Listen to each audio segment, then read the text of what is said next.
Hello friends, welcome to study with crazy Guru. Friends, आज हम CRPF tradesman में जो जॉब नोटिफिकेशन निकला है, ड्राइवर, मैकेनिक्स और बहुत सारे पोस्ट पे जॉब नोटिफिकेशन निकला है, तो उसका जो हम टेस्ट सीरीज का श्रृंखला स्टार्ट किए हुए हैं। तो टेस्ट सीरीज में general knowledge and general awareness का जो सामान्य ज्ञान है, उसका टेस्ट सीरीज नंबर 5 डिस्कस करने वाले हैं। देखिए, टेस्ट सीरीज नंबर 4 से टेस्ट सीरीज नंबर 1 से 4 तक आपका प्ले लिस्ट बन चुका है, वहाँ से आप लोग तैयारी कर सकते हैं। जनरल हिंदी का भी इसी तरह आपका जो है टेस्ट सीरीज आते रहेगा।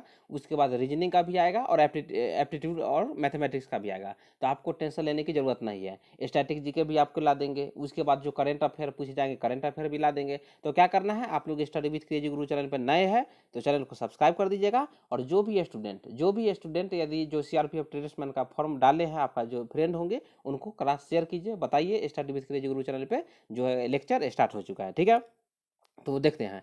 उससे पहले आपको बता दें, देखिए 25 क्वेश्चन रहेगा। हर एक शिफ्ट से 25 क्वेश्चन रहेंगे।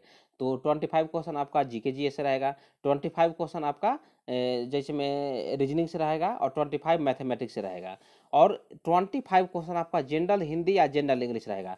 तो आप लोग जनरल हिंदी कीजिएगा। क्या, जनरल हिंदी करना है, क्योंकि जनरल हिंदी से क्वेश्चन इजी आता है। क्वेश्चन आप सही से सॉल्व कर दीजिएगा। जनरल हिंदी में 25 में कम से कम 23 24 जो नंबर है आप वहाँ से लेके आइएगा। ठीक है, तो आज का फर्स्ट क्वेश्चन पे आते हैं। फर्स्ट क्वेश्चन है, महाराष्ट्र की पहली महिला चुनाव आयुक्त कौन थे? बताइए। जो महाराष्ट्र है, महाराष्ट्र की महिला जो पहली महिला मुख्य चुनाव आयुक्त कौन थी? तो बताइए, उसका उनका नाम क्या था? उनका नाम नीला सत्यनारायण था। मतलब ऑप्शन जो है, ऑप्शन ए करेक्ट आंसर है। क्या है? ऑप्शन ए करेक्ट आंसर है। ठीक है, तो 31 का क्या है? ऑप्शन ए करेक्ट आंसर है। तो इसके बारे में देख लेते हैं क्या है। देखिए,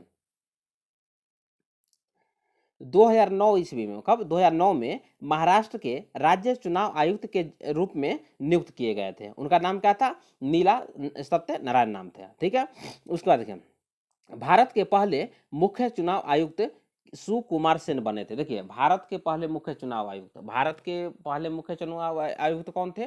तो क्वेश्चन आपसे देखने को मिल जाएगा। तो उनका नाम क्या था? सुकुमार सेन थे। तो ये याद रखिएगा। ठीक है, उसके बाद देखिए, भारत निर्वाचन आयोग की स्थापना 25 जनवरी 1950 को हुई थी। तो ये भी डेट आपको याद रखना है। कब? जो भारतीय निर्वाचन आयोग है, उसका स्थापना कब हुआ था? 25 जनवरी 1950 को हुआ था। तो ये भी आपका पॉइंट VVI है। और बता दें, जो भारतीय निर्वाचन आयोग है, वह एक अस्थाई संवैधानिक निकाय है। क्या है? एक अस्थाई संवैधानिक निकाय है। तो ऐसा भी क्वेश्चन देखने को मिल जाएगा। उसके बाद देखिए, निर्वाचन आयोग का गठन मुख्य निर्वाचन आयुक्त एवं 2 निर्वाचन आयुक्तों से किया जाता है, जिसकी नियुक्ति किसके द्वारा किया जाता है? जिसकी जो नियुक्ति है, भारत के जो प्रेसिडेंट होते हैं, भारत के राष्ट्रपति हैं, उनके द्वारा नियुक्ति किया जाता है। और वर्तमान में भारत के राष्ट्रपति कौन है? तो जानते हैं, द्रौपदी मुर्मू जी है। और 15th नंबर के है। कितने नंबर का है? 15th नंबर के हैं। तो ये याद रखिएगा। और कहाँ के बिलोंग करते हैं, कौन सा स्टेट से उनका संबंध है, मतलब कौन सा स्टेट के रहने वाली है? तो उड़ीसा मतलब स्टेट से है। तो ये भी आप समझ जाइएगा, क्वेश्चन जो है यहाँ से देखने को मिल सकता है। उसके बाद देखिए, पहले जो चुनाव आयोग था, एक सदस्यीय आयोग था। क्या था? एक सदस्यीय आयोग था। परंतु अक्टूबर 1993 ईस्वी के बाद क्या होता है? 3 सदस्यीय आयोग बना दिया गया। मतलब एक सदस्यीय आयोग था, उसको 3 सदस्यीय आयोग बना दिया गया। तो वर्तमान में भी 3 सदस्यीय जो आयोग है, वो चुनाव आयुक्त में होते हैं। तो आप लोग ये समझ लीजिएगा। तो क्या है? 31 का ऑप्शन जो है ए करेक्ट आंसर है। नेक्स्ट क्वेश्चन पे आते हैं। नेक्स्ट क्वेश्चन है, 1903 ईस्वी में दक्षिण अफ्रीका में महात्मा गांधी ने किस अखबार की स्थापना की थी? तो किस अखबार की स्थापना की थी? तो इंडियन ओपिनियन की स्थापना की थी। मतलब ऑप्शन डी करेक्ट आंसर है। देखिए, 1903 ईस्वी में जो महात्मा गांधी के द्वारा जो मतलब अखबार लिखा गया था, इंडियन ओपिनियन लिखा गया था। और कहाँ पे लिखा गया था? तो दक्षिण अफ्रीका में लिखा गया था। तो देखिए, एक क्वेश्चन से बताया ना, एक क्वेश्चन से आपको हम मतलब 5 या 6 क्वेश्चन के बराबर बताते हैं। क्वेश्चन जो है आपको इसी तरह क्वेश्चन वहाँ पूछे जाएंगे। तो इसके बारे में देख लेते हैं। और महत्वपूर्ण जो बुक है आपका, जो क्वेश्चन पूछे जाते हैं, उसका भी हम जानकारी दे देंगे। देखिए, 1903 ईस्वी में दक्षिण अफ्रीका में महात्मा गांधी ने इंडियन ओपिनियन अखबार की स्थापना की थी। यह अखबार गुजराती, हिंदी, तमिल और अंग्रेजी में प्रकाशित होता था। किस किस भाषा में? देखिए, गुजराती में भी, हिंदी में, तमिल में और अंग्रेजी भाषा में प्रकाशित होता था इंडियन ओपिनियन बुक। उसके बाद देखिए, फिनिक्स फॉर्म महात्मा गांधी द्वारा स्थापित प्रथम आश्रम था। देखिए बहुत सारे स्टूडेंट को पता नहीं होगा, फिनिक्स फार्म, फिनिक्स फार्म जो मतलब आश्रम था उसका स्थापना किसके द्वारा किया गया था, तो उसके महात्मा गांधी जी के द्वारा किया गया था, ये याद रखिएगा। और कहाँ पर किया गया था, 1904 ईस्वी में डरबन में। डरबन कहाँ पे, डरबन कहाँ पे है, तो साउथ अफ्रीका में किया गया था। फिनिक्स फार्म की स्थापना महात्मा गांधी के द्वारा 1904 ईस्वी में साउथ अफ्रीका के डरबन में किया गया था। तो बताया ना, क्वेश्चन जो है इसी तरह आपसे पूछे जा सकते हैं। महात्मा गांधी जी से क्वेश्चन बहुत सारे एग्जाम में पूछे जाते हैं, याद रखिएगा। उसके बाद देखिए, महात्मा गांधी ने सर्वप्रथम वर्ष 1901 ईस्वी में आयोजित कांग्रेस के कलकत्ता अधिवेशन में भाग लिया था। कौन सा अधिवेशन में, कलकत्ता अधिवेशन में। और भारतीय राष्ट्रीय कांग्रेस का स्थापना कब हुआ था, 28 दिसंबर 1885 ईस्वी को हुआ था, ये याद रखिएगा, ठीक है, एओ ह्यूम के द्वारा। तो ये क्वेश्चन जो है विवे क्वेश्चन है। और उस समय जो भारत के वायसराय कौन था, तो लॉर्ड डफरिन था, जब भारतीय राष्ट्रीय कांग्रेस का स्थापना हुआ था। तो इतना आप समझ लीजिएगा। उसके बाद देखिए, महात्मा गांधी ने वर्ष 1915 ईस्वी में अहमदाबाद के कोचरब क्षेत्र में सत्याग्रह आश्रम की स्थापना की थी। सत्याग्रह आश्रम की स्थापना कहाँ किया था, महात्मा गांधी जी ने कहाँ किए थे, तो अहमदाबाद के कोचरब क्षेत्र में किए थे, 1915 ईस्वी में किए थे। और जो सत्याग्रह, जो सफल सत्याग्रह आंदोलन हुआ था भारत में महात्मा गांधी के द्वारा, वो कहाँ पे किए थे, तो वो जानते हैं ना, चंपारण सत्याग्रह बिहार में 1917 ईस्वी में किए थे, याद रखिएगा। उसके बाद देखिए, यंग इंडिया, यंग इंडिया, नवजीवन एवं हिंद स्वराज जो पुस्तक है या पत्रिका है, महात्मा गांधी जी के द्वारा लिखा गया है। देखिए ये आप लोग कंफ्यूज मत होइएगा। यंग इंडिया, यंग इंडिया किसके द्वारा लिखा गया है, तो गांधी जी के द्वारा। किसके द्वारा, तो गांधी जी द्वारा, ठीक है, यंग इंडिया। यदि आपसे न्यू इंडिया पूछ दे, न्यू इंडिया किसके द्वारा लिखा गया है, बताइए, न्यू इंडिया किसके द्वारा लिखा गया है, तो एनी बेसेंट के द्वारा न्यू इंडिया बुक लिखा गया है। तो आप लोग कंफ्यूज मत होइएगा, ठीक है। यंग इंडिया आपका Mahatma Gandhi, new India, new India आपका एनी बेसेंट के द्वारा। तो क्वेश्चन आपको कंफ्यूज नहीं होना, ठीक है।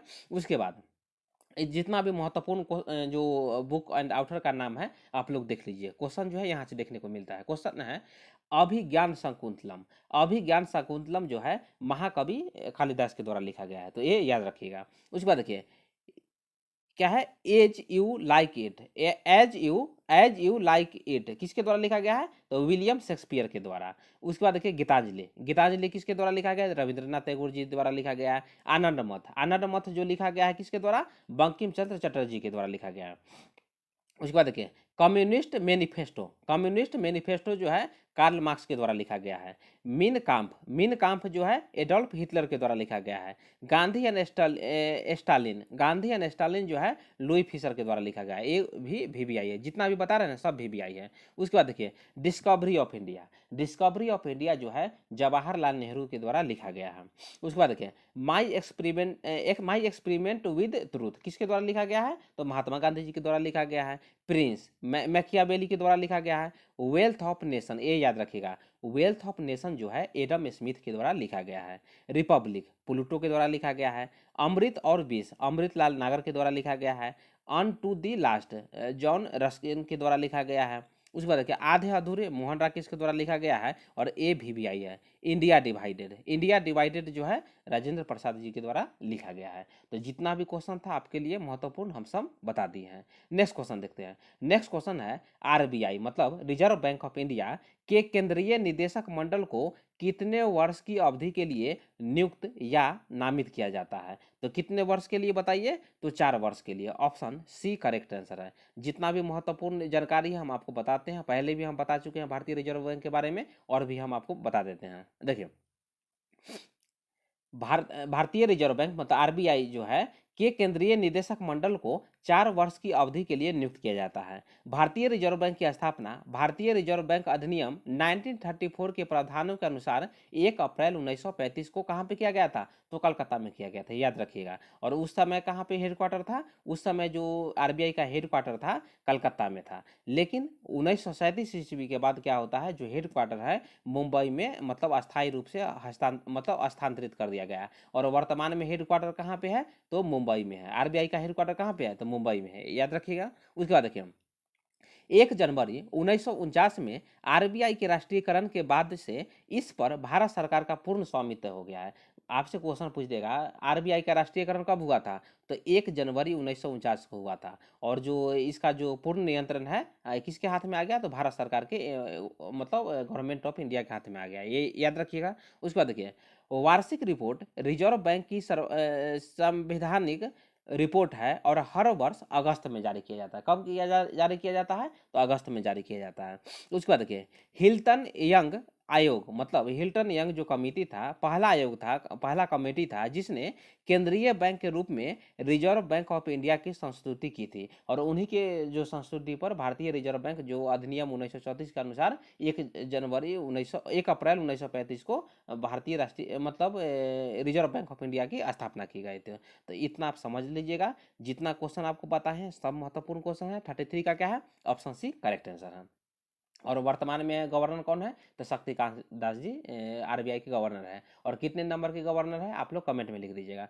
नेक्स्ट क्वेश्चन 34 पे आते हैं। भारत के संविधान का कौन सा भाग वित्त, संपत्ति, अनुबंध और मुकदमे से संबंधित है, तो कौन सा भाग बताइए, भाग 12, मतलब ऑप्शन जो डी है करेक्ट आंसर है। भाग 12 जो है वित्त है, संपत्ति, अनुबंध और मुकदमे से संबंधित है। ऑप्शन डी करेक्ट आंसर है। तो क्वेश्चन जो है आपका पार्ट से मतलब भाग से क्वेश्चन पूछे जाते हैं, तो इसके बारे में देख लेते हैं क्या है। देखिए तो यही बात बोला है। उसके बाद और नेक्स्ट देख लेते हैं क्या है।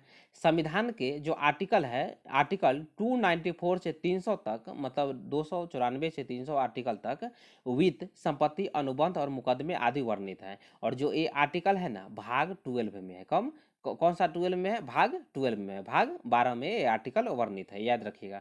उसके बाद देखिए अनुच्छेद 300 क में संपत्ति के अधिकार के बारे में मतलब बताया गया है, मतलब उसमें रखा गया है संपत्ति का अधिकार को आर्टिकल 300 क में रखा गया है। तो ये क्वेश्चन भी देखने को मिल जाता है। उसके बाद देखिए भाग 9 आपका पंचायती राज से संबंधित है, तो ये क्वेश्चन भी आई है, याद रखिएगा। उसके बाद देखिए भाग 10 जो है अनुसूचित और अनुसूचित जनजाति क्षेत्र का वर्णन भाग 10 में किया गया है। और भाग 8 में क्या क्या कहा गया है, संघ राज्य क्षेत्र का वर्णन किया गया है। संघ राज्य क्षेत्र का वर्णन जो है भाग 8 में किया गया है। तो देखिए फ्रेंड्स क्वेश्चन जो है वीवीआई क्वेश्चन है। उसके बाद भाग 13 देखिए, भाग 13 में व्यापार, वाणिज्य और समागम पर क्या है निर्बंधन अधिरोपित करने की संसद को शक्ति प्रदान किया गया है। किसमें, भाग 13 में संसद को शक्ति जो है प्रदान किया गया है। तो जितना भी क्वेश्चन बताए हैं सब क्वेश्चन आपके लिए महत्वपूर्ण है, और क्वेश्चन जो है यहीं से क्वेश्चन पूछे जाते हैं, ठीक है। तो 34 का क्या है, ऑप्शन डी करेक्ट आंसर है। 35 पे आते हैं। देखिए 35 क्वेश्चन क्या है, धनगरी गजा। धनगरी गजा एक नृत्य शैली है जो मुख्य रूप से किस राज्य से संबंधित है, तो किस राज्य से संबंधित है, तो महाराष्ट्र राज्य से संबंधित है। जो धनगरी गजा जो है ना, जो नृत्य शैली का एक रूप है जो महाराष्ट्र राज्य से संबंधित है। और महाराष्ट्र से देखिए क्वेश्चन जो है लोक नृत्य में महाराष्ट्र राज्य से क्वेश्चन पूछे जाते हैं, तो ये याद रखिएगा। महाराष्ट्र के सीएम कौन है बताइए, तो महाराष्ट्र के सीएम आपका एकनाथ शिंदे जी।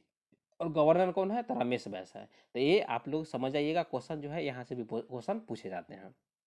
तो क्या है 35 का ऑप्शन सी करेक्ट आंसर है। तो इसके बारे में देख लेते हैं विशेष जानकारी क्या है। देखिए क्या है, देखिए धनगरी गजा एक नृत्य शैली है जो मुख्य रूप से महाराष्ट्र से संबंधित है। धनगरी गजा नृत्य महाराष्ट्र के प्रसिद्ध लोक नृत्यों में से एक है, ठीक है। उसके बाद देखिए यह नृत्य सोलापुर जिले की गडरिया जाति के लोगों द्वारा किया जाता है, जिन्हें क्या कहा जाता है, उन लोगों को धनगर कहा जाता है, याद रखिएगा। धनगर लोग जीविकोपार्जन हेतु भेड़ बकरियां आदि पालते हैं। ये लोग अपने इष्ट देवता को क्या बोला जाता है, जो इष्ट देवता को बिरुआ बोला जाता है, बिरुआ के जन्म जन्म की गाथा गाते हुए ये नृत्य जो है करते हैं, याद रखिएगा। उसके बाद क्वेश्चन पूछ देता है पंडवानी। पंडवानी जो लोक नृत्य है कहाँ का प्रसिद्ध है, तो छत्तीसगढ़ राज्य से संबंधित है, याद रखिएगा। कहाँ से संबंधित है, छत्तीसगढ़ राज्य से संबंधित है। उसके बाद रासलीला। रासलीला जो है ना उत्तर प्रदेश, ज्यादातर उत्तर प्रदेश से ही संबंधित है। यहाँ पे लिखा हुआ उत्तर प्रदेश और मणिपुर में प्रचलित एक प्रसिद्ध लोक नृत्य है जो भगवान श्री कृष्ण की लीलाओं पर आधारित है, तो ये याद रखिएगा। नेक्स्ट देखिए संथाली, झूमर, पाइका, उसके बाद पावरिया आदि जो लोक नृत्य है आपका झारखंड राज्य से संबंधित है। तो देखिए फ्रेंड्स लोक नृत्य से आपको क्वेश्चन पूछे जाएंगे, तो लोक नृत्य पर हम सेपरेट वीडियो भी लाएंगे, लेकिन थोड़ा सा और बता देते हैं। देखिए भरतनाट्यम कहाँ से संबंधित, तमिलनाडु से। कथक उत्तर प्रदेश से। कथक उत्तर प्रदेश और कथकली केरल से। तो आपको कंफ्यूज नहीं होना है, ठीक है, आपको कंफ्यूज नहीं होना है। कुचिकुरी, कुचिकुरी कहाँ से है? आंध्र प्रदेश। मोहिनीअट्टम केरल।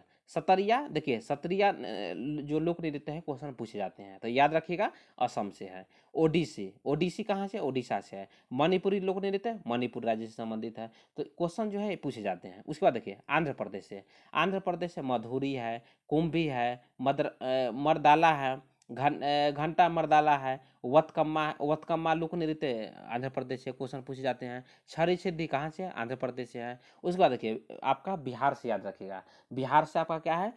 घुमकुरिया, घुमकुरिया है। छऊ है, छऊ देखिए छऊ जो है ना लोक नृत्य आपका जो आपका जैसे में झारखंड और वेस्ट बंगाल में प्रचलित, याद रखिएगा। विदेशिया बिहार का है। कर्मा, जट जटिन, देखिए जट जटिन से भी क्वेश्चन पूछा जाता है। जट जटिन या जट जटनी बोलिए, मग्घी बोलिए, मुक्का लोक नृत्य, सुजरी, जात्रा, पवरिया, वैमा, सरहुल, ठीक है, और बहुत सारे हैं। तो कहाँ का है? बिहार का है। उसके बाद महाराष्ट्र से लोक नृत्य देखिए, महाराष्ट्र लोक नृत्य आपका लावनी लोक नृत्य कहाँ से संबंधित है? महाराष्ट्र से। तो क्वेश्चन ये पूछा जाता है। उसके बाद देखिए गौरीचा, लेजम, तमाशा, मौनी, बोहदा, गफा, पुवारा, ललिता, कोली और दही कला, जो भी लोक नृत्य है आपका महाराष्ट्र राज्य से संबंधित है। जितना भी महत्वपूर्ण क्वेश्चन था आपको हम बता दिए। नेक्स्ट क्वेश्चन पे आते हैं। नेक्स्ट क्वेश्चन 36 क्वेश्चन है। क्वेश्चन है निम्नलिखित में से किस गैस का उपयोग बिजली के बल्बों में किया जाता है? तो किस गैस का उपयोग किया जाता है? नाइट्रोजन गैस का। नाइट्रोजन गैस का जो यूज है आपका बिजली के बल्बों में किया जाता है, ये याद रखिएगा। उसके बाद देखिए क्या है?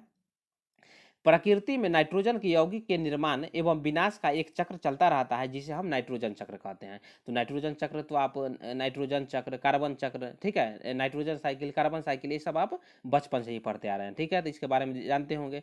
उसके बाद देखिए क्या है? कृत्रिम विधि द्वारा नाइट्रोजन का यौगिकरण या स्थिरीकरण हैबर विधि द्वारा किया जाता है। तो एक जो पॉइंट है आपका VBI है, क्वेश्चन आपको हैबर विधि के बारे में पूछ देता है। उसके बाद देखिए लेग्यूमिनियस परिवार या दलहनी परिवार के पौधों की जड़ों की गांठों में पाया जाने वाला राइजोबियम नामक सहजीवी जीवाणु जो होता है नाइट्रोजन स्थिरीकरण में भाग लेता है। तो ये याद रखिएगा। नेक्स्ट पॉइंट देखते हैं। नेक्स्ट पॉइंट है नाइट्रोजन यौगिकों का नाइट्रोजन में परिवर्तन विनाइट्रीकरण कहलाता है। उसके बाद देखिए हाइड्रोजन को क्या कहा जाता है? देखिए भविष्य का इंजन, भविष्य का इंजन किसे कहा जाता है? तो हाइड्रोजन को कहा जाता है। तो ये याद रखिएगा। और बहुत सारे देखिए आप वर्तमान में देख ही रहे हैं हाइड्रोजन नीति पर सरकारों के द्वारा बहुत सारे जो कार्य है महत्वपूर्ण कार्य किए जा रहे हैं, याद रखिएगा।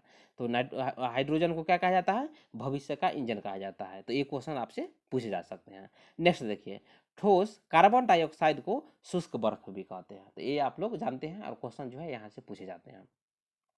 37 क्वेश्चन पे आते हैं। 37 क्वेश्चन है निम्नलिखित में से कौन सा अम्ल मतलब एसिड जो है आमाशय में विद्यमान आमाशयी ग्रंथियों जिसे गैस्ट्रिक ग्लैंड्स भी कहा जाता है द्वारा स्रावित किया जाता है? तो इसको क्या बोलते हैं? हाइड्रोक्लोरिक अम्ल बोलते हैं। HCl होता है ना, हाइड्रोक्लोरिक अम्ल। ये क्वेश्चन आप लोग जानते होंगे और बहुत सारे एग्जाम में जो है ना साइंस में ये क्वेश्चन पूछे जाते हैं। तो ये आप लोग याद रखिएगा। एक बार क्वेश्चन पढ़ लीजिए, क्वेश्चन आएगा आप सही सही करके आइएगा। तो 37 का क्या है? 37 का option A hydrochloric acid correct answer है। देखिए हाइड्रोक्लोरिक एसिड जो है आमाशय में विद्यमान आमाशयी ग्रंथियों जिसे गैस्ट्रिक ग्लैंड्स भी कहते हैं उसके द्वारा स्रावित किया जाता है। आमाशय की भीतरी दीवार पर जठर ग्रंथियां पाई जाती है। आमाशय में निकलने वाले जठर रस में एंजाइम होते हैं और उस एंजाइम का नाम क्या है? पेप्सिन और रेनिन। क्वेश्चन पूछ देगा पेप्सिन और रेनिन क्या है? एंजाइम है। और कहाँ पाया जाता है? जो अम्लाशय में निकलने वाले जो जठर रस है उसका एंजाइम है। क्या नाम है? पेप्सिन और रेनिन। तो ये याद रखिएगा। उसके बाद देखिए आमाशय जो है प्रोटीन पाचन का प्रमुख स्थान होता है, याद रखिएगा। उसके बाद देखिए पेप्सिन प्रोटीन को खंडित कर सरल पदार्थों जिसे हम पेप्टोन्स भी कहते हैं को परिवर्तित कर देते हैं। उसके बाद रेनिन, पेप्सिन के बारे में देख लीजिए। अब रेनिन के बारे में देख लीजिए। रेनिन जो है दूध में घुली हुई प्रोटीन जिसे क्या बोलते हैं? केसिनोजेन बोलते हैं उसको ठोस प्रोटीन कैल्शियम पैराकेसिनेट के रूप में बदल देता है। तो ये दोनों पॉइंट आप नोट रख लीजिएगा, एक बार पढ़ लीजिए। क्वेश्चन जो है यहाँ से आपसे यदि पूछ दे तो आप लोग सही कर दीजिएगा। उसके बाद देखिए नाइट्रिक अम्ल एक अत्यंत संक्षारक खनिज अम्ल है। इसे एक्वा फ्रूटिस या स्पिरिट ऑफ नाइटर के रूप में भी जाना जाता है। तो ये याद रखिएगा, ठीक है। नेक्स्ट क्वेश्चन पे आते हैं। देखिए नेक्स्ट क्वेश्चन 38 क्वेश्चन है किस भारतीय मूल की महिला ने पहली बार मतलब पहला महारानी एलिजाबेथ द्वितीय पुरस्कार 2022 को जीता है। तो उनका नाम क्या है? Suella Braverman. देखिए ये क्वेश्चन जो था ना वीवीआई क्वेश्चन है, जितना भी क्वेश्चन 2022 में जो भी एग्जाम होगा, स्टेट लेवल एग्जाम हो या सेंट्रल लेवल एग्जाम हो, तो क्वेश्चन वहाँ ये पूछे गए हैं। तो ठीक है, तो ये आप लोग समझ लीजिएगा, क्वेश्चन जो है यहाँ से देखने को आपको मिल सकता है। तो किस भारतीय को मिला है महारानी एलिजाबेथ द्वितीय पुरस्कार 2022? किसने जीता है? तो सुएला ब्रेवरमैन, मतलब ऑप्शन जो ए है करेक्ट आंसर होगा। ठीक है, नेक्स्ट क्वेश्चन पे आते हैं। देखिए नेक्स्ट क्वेश्चन है, हॉकी इंडिया, हॉकी इंडिया के नए अध्यक्ष कौन बने हैं बताइए। हॉकी इंडिया के अभी वर्तमान में जो नए अध्यक्ष है उनका नाम दिलीप टर्की है। क्या नाम है? दिलीप टर्की नाम है, याद रखिएगा। और हॉकी इंडिया का स्थापना कब हुआ था? 2009 में स्थापना हुआ था। तो ये याद रखिएगा, क्वेश्चन जो है आपसे हॉकी इंडिया से क्वेश्चन पूछे जाते हैं। तो हॉकी इंडिया का स्थापना कब हुआ था? 2009 में हुआ था। और वर्तमान में नए अध्यक्ष कौन है? तो दिलीप तिर्की जी है, याद रखिएगा। नेक्स्ट क्वेश्चन पे आते हैं। नेक्स्ट क्वेश्चन जो कि आज का लास्ट क्वेश्चन है, ब्रिटेन के नवयुक्त प्रधानमंत्री ऋषि सुनक किस पार्टी के हैं? तो किस पार्टी के हैं बताइए? तो कंजर्वेटिव पार्टी से हैं। देखिए क्वेश्चन जो है यहाँ से देखने को मिल जाता है, आप लोग कमेंट में लिखिए। देखिए ऋषि सुनक जी कंजर्वेटिव पार्टी से है, तो ये आप याद रखिएगा। आपको कमेंट में लिखना है जो ऋषि सुनक है पीएम बने हैं कहाँ का? तो आपको याद रखिएगा ब्रिटेन के, यूनाइटेड किंगडम का। कितने नंबर के बने हैं, कितने नंबर के बने हैं आप लोग कमेंट में लिख दीजिएगा। और उनसे पहले जो थे पीएम कौन थे, किनके जगह पे बने हैं, तो वो भी कमेंट में लिख दीजिएगा। ये 2 पॉइंट लिख दीजिए। जो भी स्टूडेंट को यदि पता नहीं होगा तो यहाँ से मतलब वीडियो कमेंट से ये मतलब देख लेंगे। ठीक है, तो देखिए फ्रेंड्स, क्वेश्चन जो है आपको इसी तरह पूरा बेहतर तैयारी करवाया जाता है यहाँ पे फुल एक्सप्लेनेशन के साथ। ऐसा नहीं कि 10 क्वेश्चन बता रहे हैं तो 10 क्वेश्चन नहीं, 10 क्वेश्चन बता रहे हैं, समझ गए ना, लेकिन 7 क्वेश्चन और उसके मुताबिक बता रहे हैं। जैसे मैं क्वेश्चन क्या पूछे गए हैं, क्या पूछे जाते हैं और किस तरह पूछे जाएंगे, ऐसा भी क्वेश्चन बताते हैं। मतलब एक क्वेश्चन में, एक पार्ट में आपको 70 क्वेश्चन के बराबर हम आपको क्वेश्चन यहाँ पे पूरा सॉल्व करवाते हैं। ठीक है फ्रेंड्स, तो क्या करना है, चैनल पे नए हैं study with crazy Guru channel पर, तो चैनल को सब्सक्राइब कर दीजिएगा और क्लास को शेयर कीजिए। जितना भी स्टूडेंट को जोड़िएगा तो आपको भी पढ़ने में अच्छा लगेगा और हमको भी तैयारी कराने में मतलब अच्छा लगेगा। तो मिलते हैं नेक्स्ट वीडियो में। जय हिंद, जय भारत।